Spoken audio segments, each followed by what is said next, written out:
একজন মেহেদি পরার কথা বলে চারজন মেহেদি পরা বিষয়টা মোটেও আমার পছন্দ হয়নি। আজকে আপনাদের সাথে ছোট্ট একটা অ্যাপয়েন্টমেন্টের গল্প শেয়ার করব, যেটা আজ থেকে প্রায় অনেকদিন আগের ছিল। যখন আমার এসএসসি পরীক্ষা চলছিল তখনও কিন্তু এই আপুটা তার আক্তের জন্য আমাদের কাছ থেকে সার্ভিস নিয়েছিল। তখন আমি আমার টিম আর্টিস্টকে দিয়ে কাজ করিয়েছিলাম, কিন্তু আপুর বিয়ের সময় যেহেতু আমি নিজেই ফ্রি ছিলাম এবং আপু আমার কাছ থেকে সার্ভিসটা নিতে চাচ্ছিল, সেজন্য আমি নিজেই গিয়েছিলাম আপুকে সার্ভিসটা প্রোভাইড করার জন্য।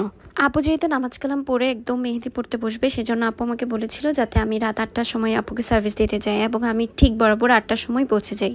অ্যান্ড আপু খুবই সিম্পল টাইপের ডিজাইন পছন্দ করে, সেজন্য উনি ওনার বিয়েতেও খুব সিম্পল টাইপের ডিজাইনই করার চেষ্টা করেছিল, এবং আমিও আপুর পছন্দ মতোই আপুকে ডিজাইন করে দিচ্ছিলাম। আপু ডিজাইন করতে করতে একটা পর্যায়ে তার মা এবং বোন সবাই চলে আসে এবং তারাও আমার কাছে মেহেদি পরার জন্য আবদার করে। কিন্তু বিষয়টা আমার একদমই ভালো লাগছিল না, তার কারণ হচ্ছে যেহেতু আপু শুধু একা মেহেদি পরবে বলেছিল, সেজন্য আমি 8টা করে গিয়েছিলাম এবং কাজ স্টার্ট করতে করতে অলমোস্ট 8:30টার মতো বেজে যায়, এবং আমি খুবই আস্তে আস্তে কাজ করতেছিলাম। যেহেতু আপু একা ছিল তার জন্য আমি আমার মনের মতো করে আস্তে আস্তে কাজ করছিলাম।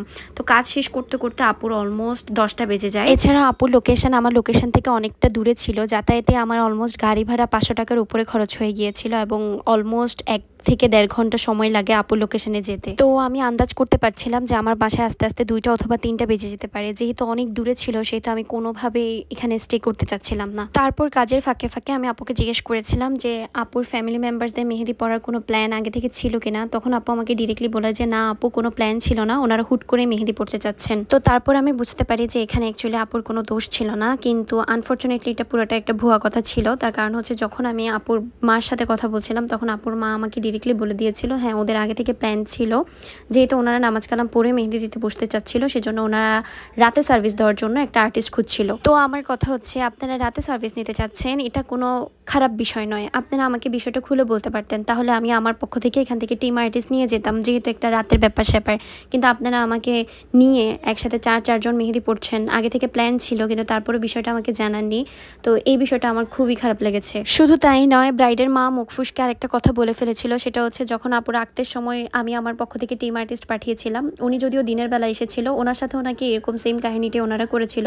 প্রথমে আগে থেকে বলেনি যে ওনারা এতজন মেহেদি পড়বে, এবং পরবর্তীতে ওনারা একসাথে চারজন মেহেদি পড়েছিল। আপনাদের এই টাইপের ট্রিক্স আমরা আর্টিস্টরা খুব ভালো মতোই বুঝতে পারি, যেহেতু আমাদের অনেক বছর এক্সপিরিয়েন্স থাকে। সো এগুলো করে অ্যাকচুয়ালি কোনো লাভই হবে না। তো যাই হোক, একটা পর্যায়ে ব্রাইডের মা আমার কাছ থেকে আবদার করছিল স্ক্রিনে আপনারা যেরকম টাইপের ডিজাইনগুলো দেখতে পাচ্ছেন, এগুলো যাতে আমি 2 হাতের জন্য মাত্র 200 টাকা নিই। মানে ভাবা যায় এই জেনারেশনে এসেও আপনারা এরকম টাইপের স্টুপিড টাইপের কথাবার্তা বলেন, যেগুলো অ্যাকচুয়ালি আনএক্সপেক্টেড। যদি 2 হাতের জন্য আপনারা আমাকে 200 টাকা পে করেন, তাহলে আলটিমেটলি এই হাতের ডিজাইনগুলোর প্রাইস মাত্র 100 টাকা করে দাঁড়ায়।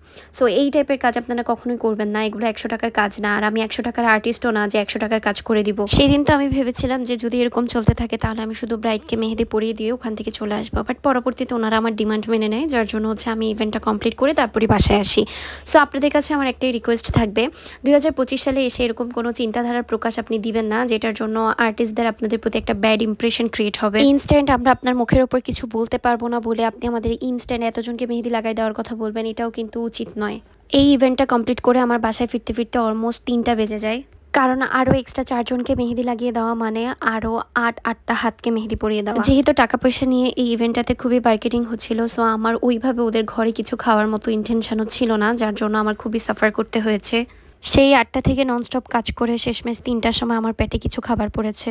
সো এই টাইপের কাজগুলো আপনারা কখনোই করবেন না। আপনাদের যদি রাতে ইভেন্ট থাকে, তাহলে বিষয়টা আগে থেকে আমাদের সাথে খুলে বলবেন, তাহলে আমরা আমাদের সাথে করে টিম আর্টিস্ট নিয়ে যাব। তো সেই ক্ষেত্রে আমাদের উপরও প্রেশারটা কম পড়বে। আর টাকা নিয়ে মার্কেটিং করার বিষয়টা তো আপনারা আরও আগেই করবেন না। একজন মেহেদি লাগানোর কথা বলে সাথে আরও অনেকজন মেহেদি লাগানোর মতো ভুলটা আপনারা কখনো করবেন না, এতে আপনাদেরই ভুল এবং আর্টিস্টের অনেক বেশি কষ্ট। সো সবার কাছে আমার একটাই রিকোয়েস্ট থাকবে, এই সকল দিকগুলো অবশ্যই মাথায় রাখবেন।